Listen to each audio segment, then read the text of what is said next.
예수와 함께한 능력이란 제목으로 말씀을 전합니다. 우리 다 같이 한번 인사합니다. 옆 사람과 앞뒤 사람과 그리고 사랑하는 가족들과 함께 인사하실 때 지난 한 주간 동안 평안하십니까? 인사합니다. 지난 한 주간 동안 평안하십니까? 평안하셨습니까? 평안하십니까? 대한민국의 손흥민 선수가 올해 유로파 리그에서 우승을 하면서 영국 프리미엄 리그 토트넘에서 이제 미국의 LAFC로 갔죠. 근데 그 LAFC로 가는 그 과정에 있어서 MLS 클럽 역사상 최대의 이적료를 기록하면서 입단을 하였습니다. 얼마냐 하면 2,650만 달러라고 하는. 별로 안 놀라는데 여러분들은 그냥 나도 2,650원 정도는 있다 이 말씀이시죠? 그래요. 뭐 그 정도는 저도 있습니다. 그래서 안 놀라요. 예. 근데 그 전에 최대의 기록은 얼마였었냐면 애틀란타 유나이티드에서 지불한 금액인 2,200만 달러였습니다. 그러니까 400만 달러 이상이 더 돈을 치르면서까지 LAFC에서 손흥민 선수를 영입한 것입니다. 우리가 잘 알다시피 손흥민 선수는 토트넘의 우상이었던 허리케인하고 같이 열심히 뛰었었죠. 근데 허리케인은 우승컵을 위해서 독일 미넨으로 갔고 손흥민 선수는 우승을 위해서 토트넘에 계속 남았었죠. 10년이라는 세월을 한 팀에서 축구를 했어요. 대단한 겁니다.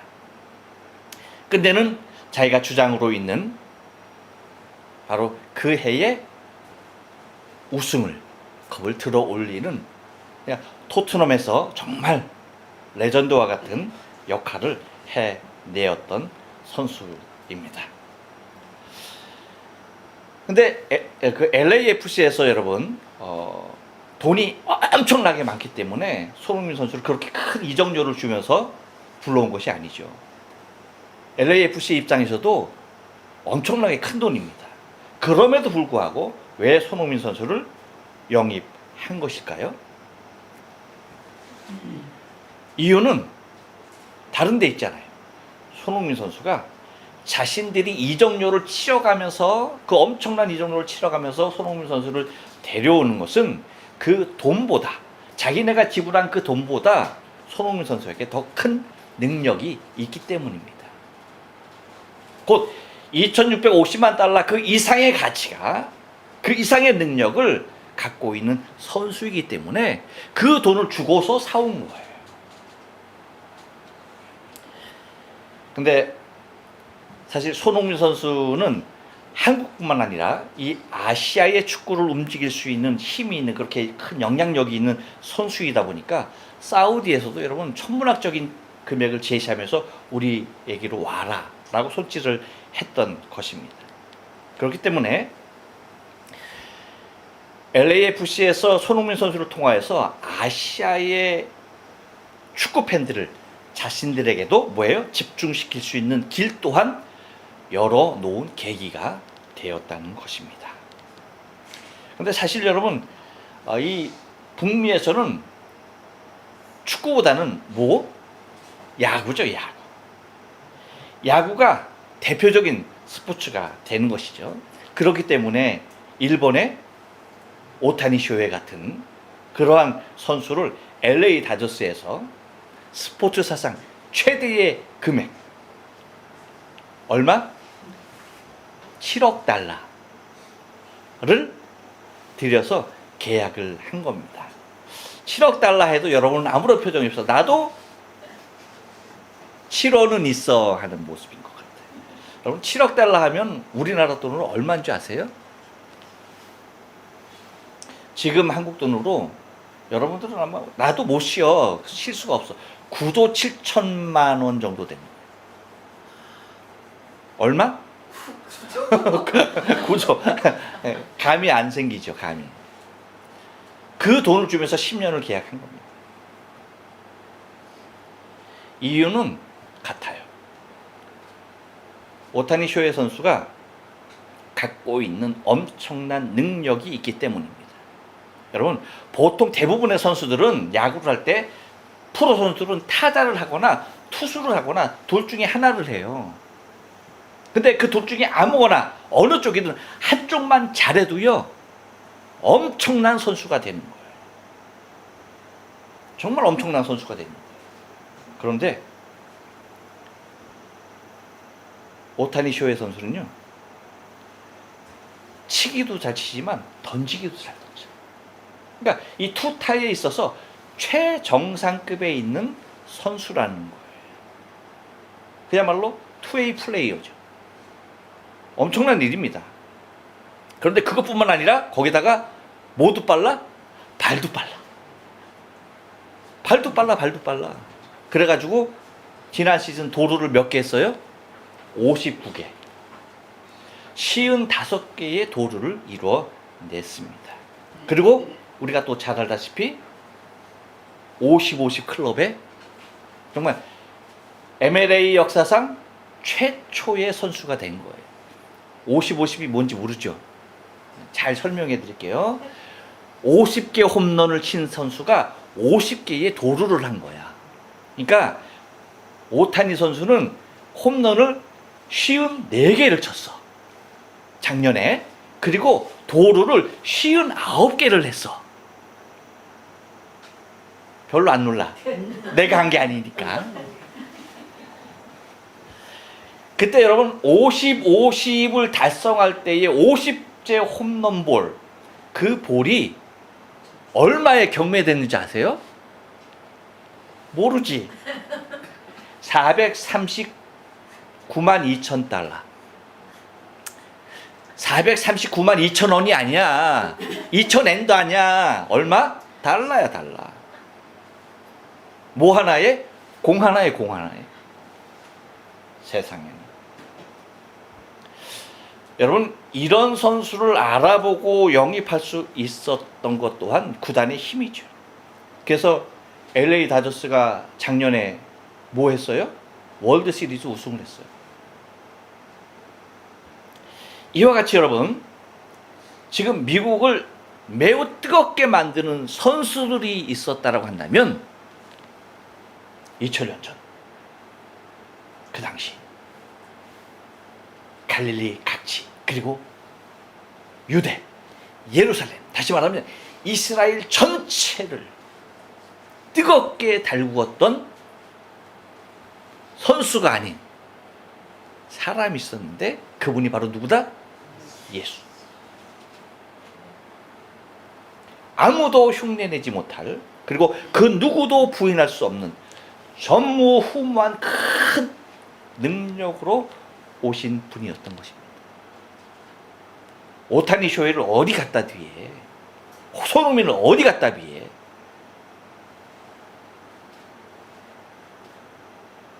손흥민이 누구 고쳤어요? 오타니가 누구 낫게 했어요?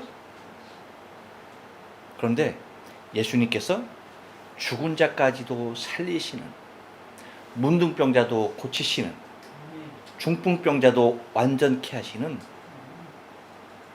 그 당시 모든 이로 하여금 예수 하면은 한 번쯤 만나보고 한 번쯤 대면하고 싶은 인물이 바로 예수였던 것입니다. 그래서 예수를 이스라엘 각처에서 찾아온 누구? 바리새인들, 그리고 교법사들, 그리고 서기관들이 각처에서 파송을 해서 예수가 하는 그 말을 들어봐라 하고서 이스라엘 각처에서 불러다 모아 놓았던 현장이 바로 오늘 본문에 잘 나타나 있는 것입니다. 그렇다면 이들이 이렇게 관심을 갖고 찾아올 수밖에 없었던, 그 누구도 흉내낼 수 없는 예수와 함께한 능력이 무엇인지 본문을 통해서 좀 상고하면서 우리가 은혜 나누기를 원합니다. 여러분, 예수와 함께한 능력은요, 한번 따라서 합니다. 가르치는 능력입니다. 17절 상반절을 읽습니다. 시작. 하루는 가르칠 때에 갈릴리 각 촌과 유대와 예루살렘에서 나온 바리새인과 교법사들이 앉았는데 라고 말하고 있습니다. 가르치는 능력 무엇입니까? 다른 것 아닙니다. 말씀의 능력입니다. 예수님의 가르침은 언제 어디서나 지속되고 있었습니다. 그러던 중 오늘도 그 가르침이 계속되는 가운데 각지에서 몰려온 사람들이 있었습니다. 특별히 누가가 이렇게 기록하고 있는 모습을 봐서는 이스라엘 곧 종교 지도자들이 예수에 대한 소문을 듣고 경각심을 갖고 그를 경계하는 차원에서 각 지역에 내놓으라 할 만한 바리새인 교법사들, 서기관들을 예수가 있는 그곳으로 보내서 예수가 하는 말에 대하여서 비평하고 분석하게 하는 그러한 자리로 파송하지 않았는가 하는 생각이 드는 것입니다. 왜? 바로 누가가 기록하는 것이 바로 그거거든요.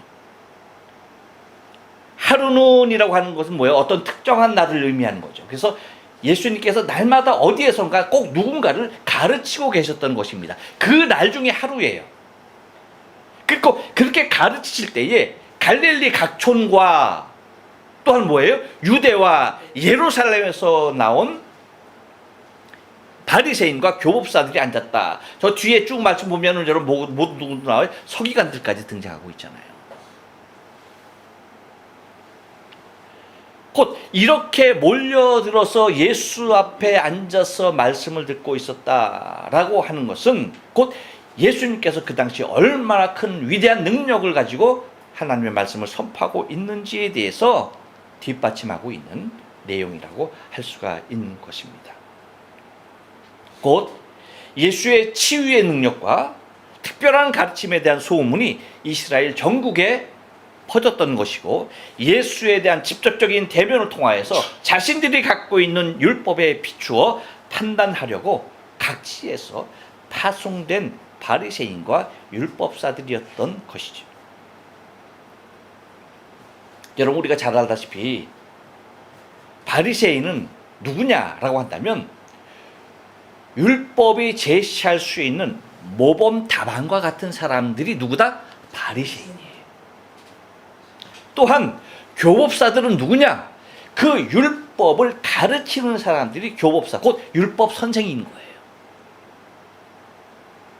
그런데 이들과 예수님의 가르침이 무엇인가에 의하여서 충돌되어지는 과정이 발생합니다.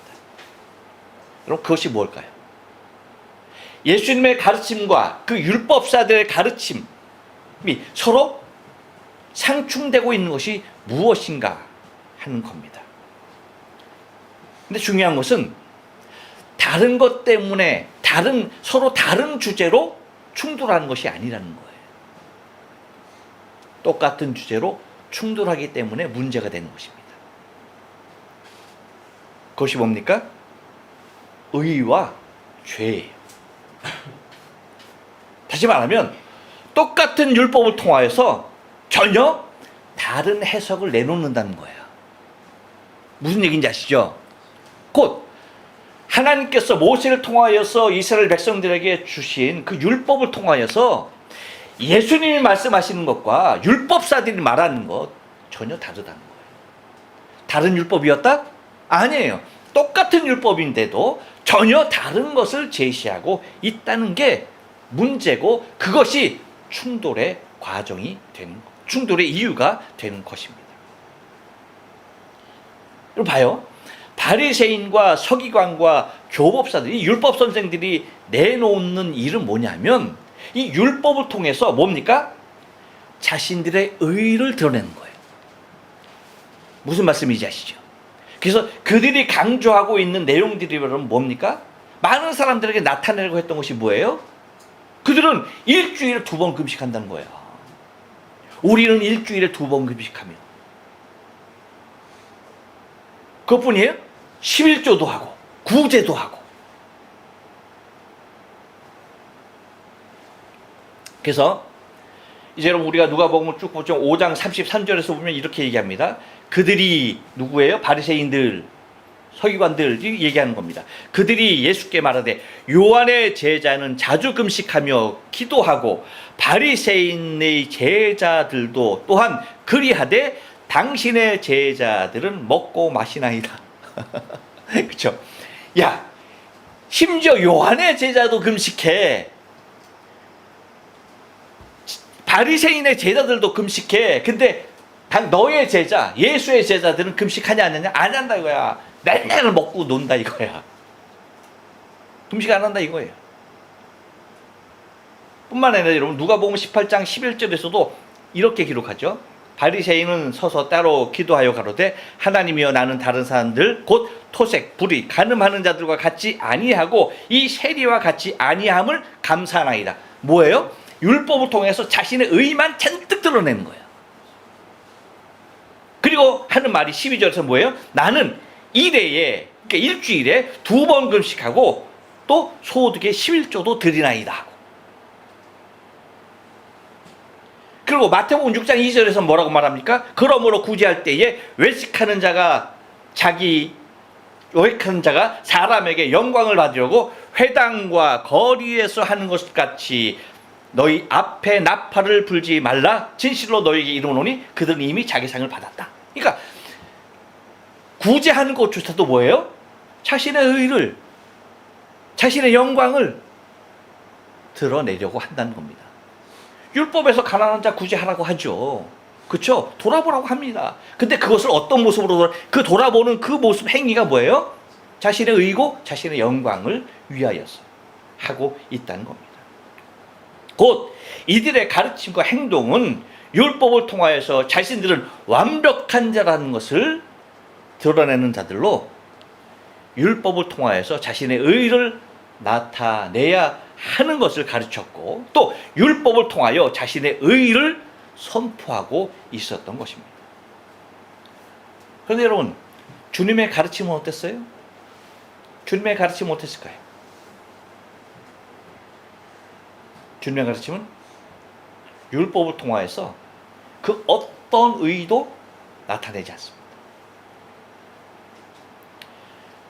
이것이 예수님과 바리새인, 교법사, 율법교사 그리고 서기관들 이들이 서로 갈등하게 되어지는 계기가 된 것입니다.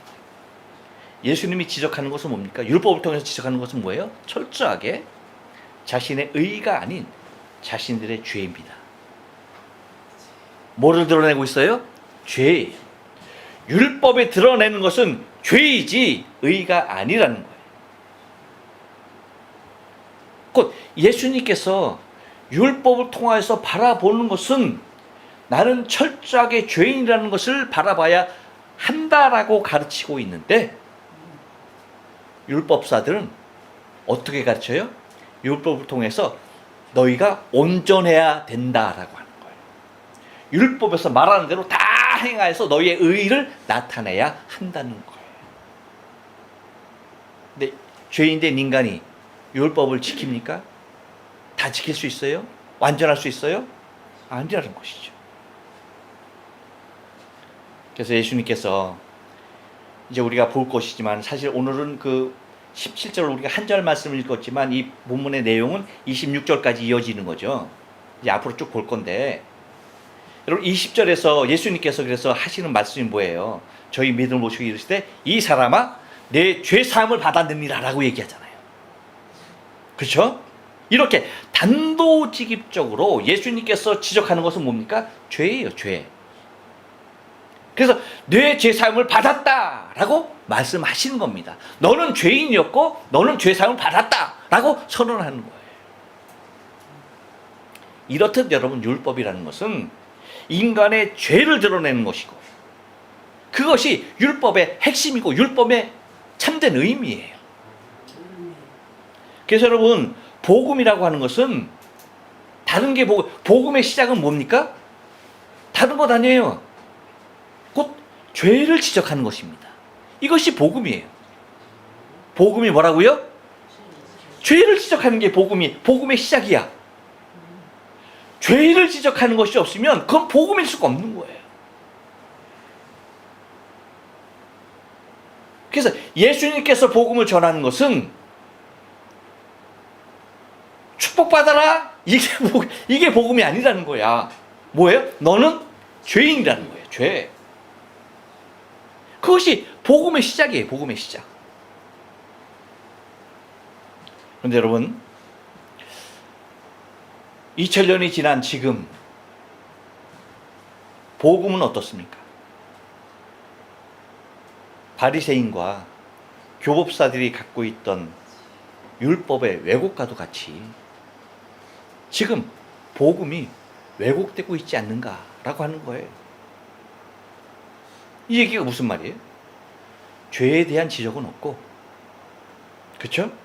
오직 축복에 대한 강조만 있을 뿐입니다. 왜 그렇게 되는지 아세요? 그래야 사람이 모여.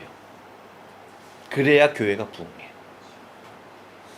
날마다 죄 지적하고 너 죄인이야 왜 이게? 라고 하면요 불편해. 안 와. 하지만 뭐예요? 인생 성공해야 돼.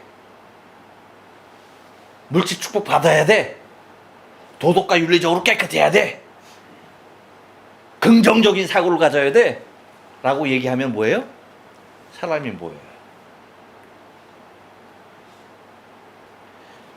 다시 말하면 죄를 말하거나 지옥을 말하거나 천국을 말하거나 십자가의 고난을 말하면 사람이 다 떠난다는 거예요. 이제 더 이상 듣기 싫다는 거예요. 여러분, 도대체 무엇이 복음의 핵심이며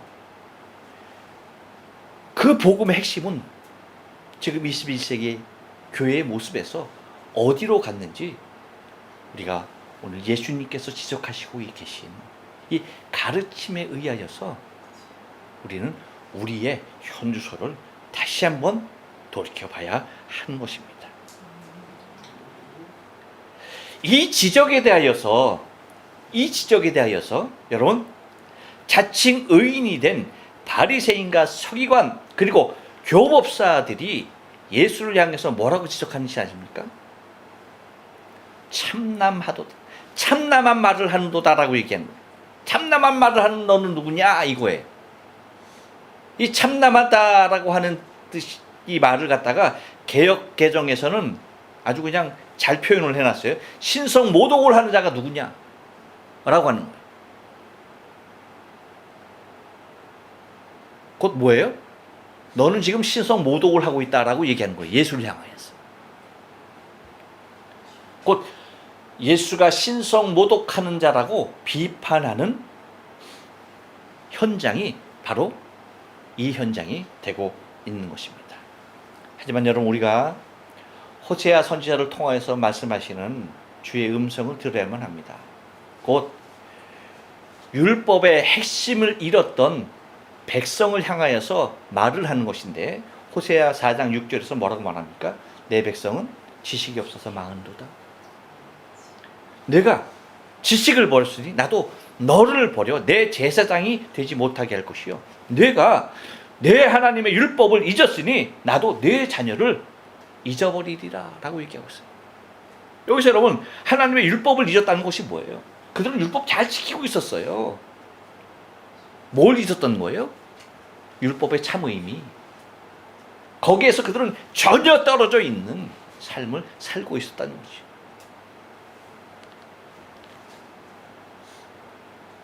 우리는 예수님의 가르침과도 같이 율법을 통하여서는 자신이 죄인인 것을 깨달아야 하고, 그리고 내 자신이 죄인인 것을 고백한 자는 내가 이 사망의 몸에서 나를 구원할 자가 누구인고 오직 예수 그리스도 한 분이라는 것을 고백해야 하는 것입니다.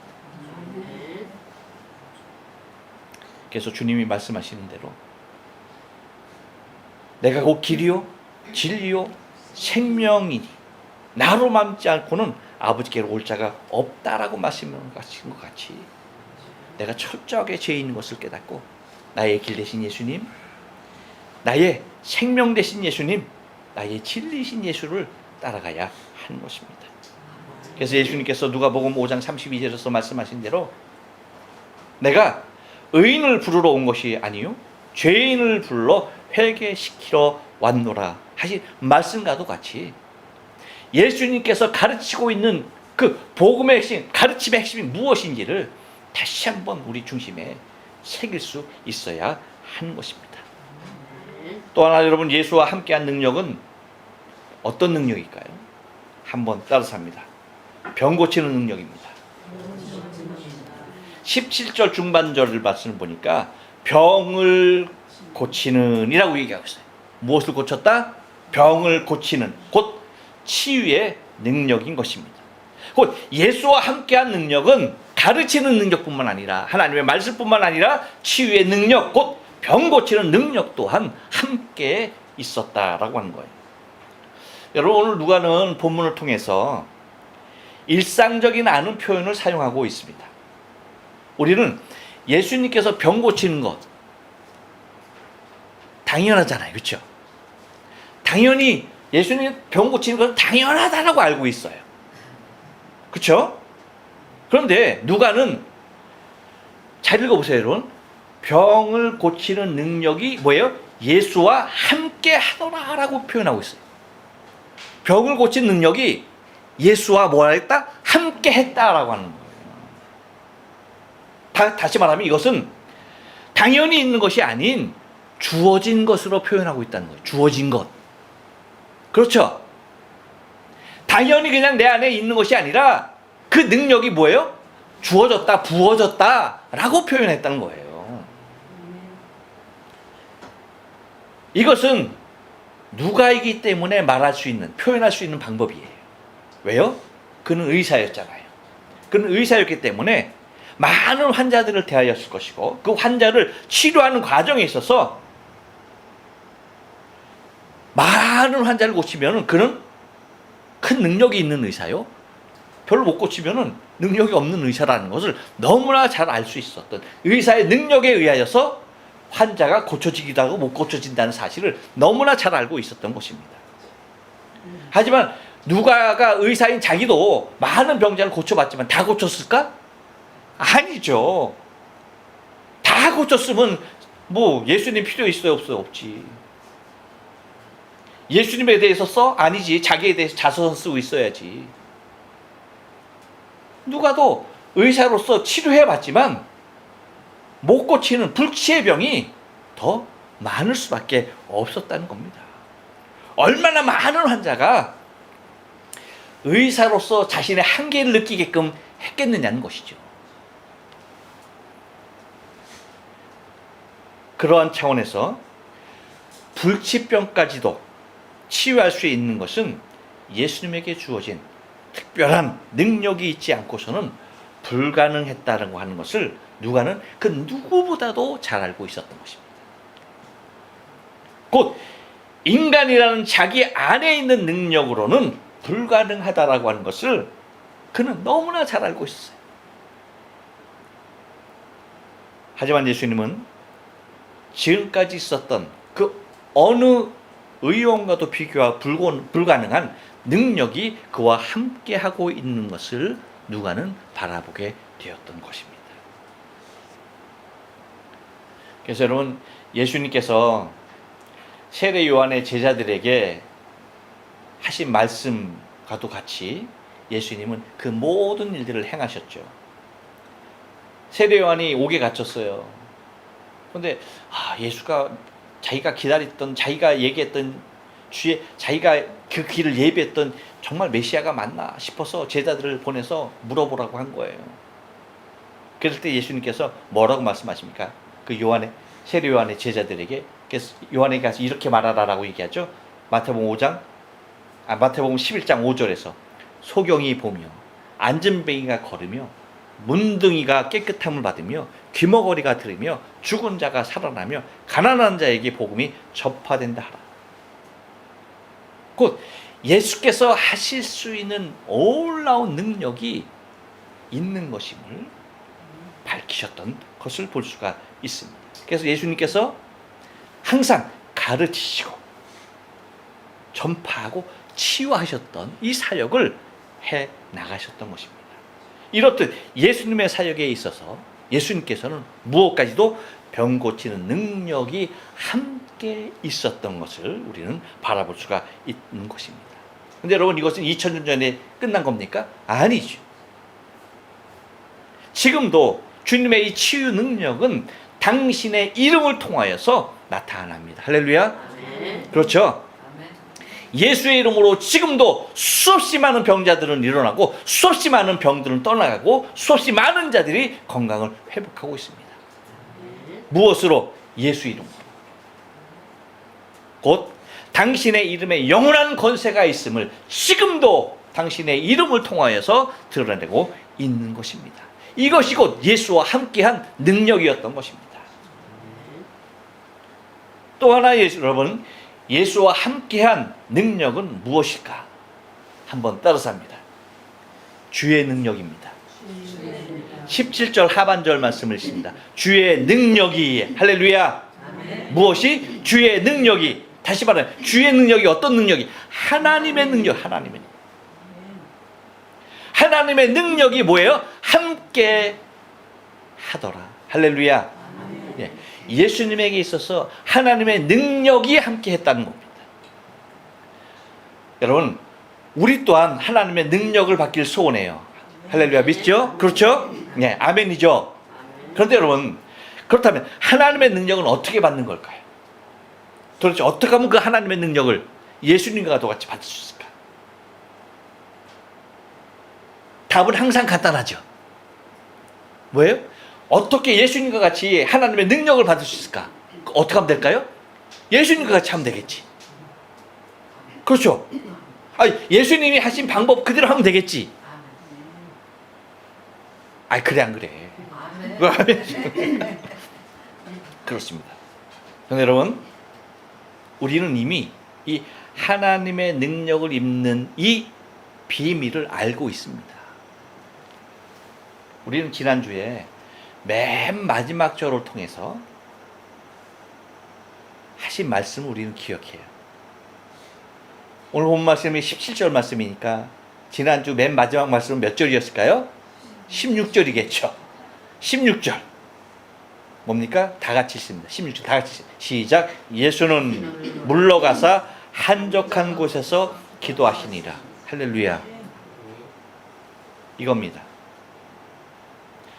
예수님은 언제나 많은 사람이 모였던 그 자리에서 늘 떠나셨어요. 그 자리에 계속 머물러 있지 않으셨어요. 항상 떠났습니다. 그것도 홀로 떠나셨습니다. 그것도 늘 한적한 곳으로 가셨습니다. 거기에서 항상 뭐 하셨다? 기도하셨다는 겁니다. 곧 주의 능력은요, 하나님의 능력은요, 하나님과의 대면을 통하여서 주어지는 거예요. 할렐루야. 하나님의 능력은 어떻게 입는다?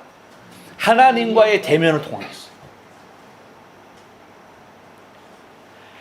주의 능력은 하나님과의 대면을 통해서 주어진다는 사실을 기억해야 돼요. 한 번은 예수님께서 없으셨어. 근데 이 벙어리 들린 귀신 들린 아들을 둔 사람이 쫓아와서 제자들에게 부탁을 하죠. 이 귀신을 내어 쫓아달라고. 근데 쫓아냈어요? 못 쫓아냈어? 못 쫓아냈어. 그러니까 예수님께서 그 귀신을 쫓아냈어요. 그리고는 나중에 제자들이 성경에 보면 조용히 묻혀오대. 조용히. 왜? 쪽팔리잖아. 못했잖아. 창피하잖아. 그러니까 예수님께 조용히 묻는 거예요. 그게 마가복음 9장 28절 말씀입니다. 예수님, 우리는 어찌하여 능히 귀신을 쫓아내지 못하였나이까? 그렇게 조용히 묻는 거예요. 그런데 예수님께서 뭐라고 말씀하십니까? 29절에서 이르시되 기도 외에는 다른 것으로는 이런 종류가 나갈 수 없느니라. 할렐루야. 뭐 외에는? 기도 외에는. 여러분, 우리의 신앙도 예수님과 같이 주의 능력으로 힘입어야만 합니다. 방법은 늘 같습니다. 예수님이 하셨던 것과 똑같습니다. 다른 특별한 방법이 있는 게 아니에요. 무엇입니까? 늘 기도에 힘써야 되는 거예요. 그래야 주의 능력을 힘있게 되는 것입니다. 그런데 여러분, 여기서 가장 중요한 건 뭐냐? 능력을 힘있는 게 중요한 것이 아니라 왜 능력이 필요한가? 그 이유예요. 왜 우리에게 주의 능력이 필요해야 합니까? 왜 필요합니까? 왜 필요해야 할까요? 첫째, 유명한 사람 되려고. 그래요? 둘째, 많은 성도 모이게 하려고. 셋째, 말할 수 없다. 넷째, 자기 영광 위해서. 뭐예요? 말할 수 없다요? 여러분, 우리가 유명한 사람이 되고 많은 사람에게 영향력을 끼치기 위해서 주의 능력이 필요한 게 아니에요. 여러분, 만약에 내가 주의 능력으로 그렇게 됐다. 그렇게 정말 그렇게 되면요. 나 같은 사람은요. 나 같은 사람, 누구 다른 사람 얘기할 것도 없어. 나 같은 사람은 꼬꾸라져도 10번이면 10번 다 꼬꾸라져. 뭔 얘기인지 아시죠? 뭔 얘기인지 아시죠? 저 유명해지면 큰일 납니다. 그래 안 그래? 아유 김용수가 어떤 사람인데 유명해지면 아이고 정말 아이고. 곧 나 자신의 무엇인가 유명세를 위해서 필요한 것이 주의 능력이 아니라는 거예요. 여러분 기억하셔야 됩니다. 이 세상에는 눈에 보이는 것만을 추구하는 세상이 이 세상이에요. 그래 안 그래요? 이 세상 사람들은요, 눈에 보이는 게 다야. 그래서 눈에 보이는 것만 쫓아가는 거예요.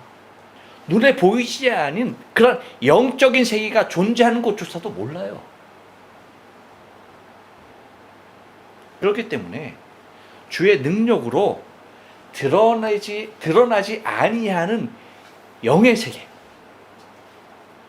곧 눈에 보이는 것만을 추구하는 이 세상에 눈에 보이지 아니하는 영의 세계도 있음을 드러내야 하기에 주의 능력이 필요한 겁니다.